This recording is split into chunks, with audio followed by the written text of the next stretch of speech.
Hushyor bo'l.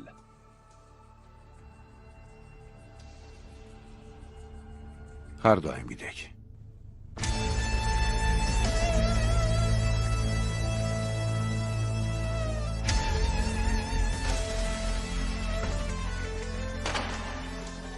Balki Rey haqdir. O'zimda ishonch qolmagandir. 2 kun avval bu ablahlarni o'ldirishga shart qilgandim. Ammo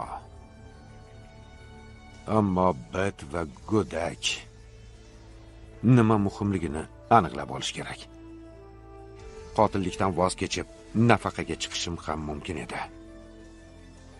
Ammo haqiqatga tik boqsak, boshqa ish qo'limdan kelmaydi. Men pinxona tarzda adolat o'rnatmoqchi bo'lganlarga kerakman. Tug'ilmagan go'dak men bilan faxrlanarmidi yoki yo'q? Bu ham noma'lum. Menimcha yo'q. Ammo u va boshqalarga beradigan maslahatim bor. O'tmishni sira unutmang.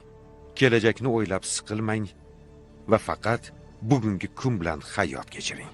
Balki keyingi chorrahada sizni baxtsiz hodisa kutayotgandir.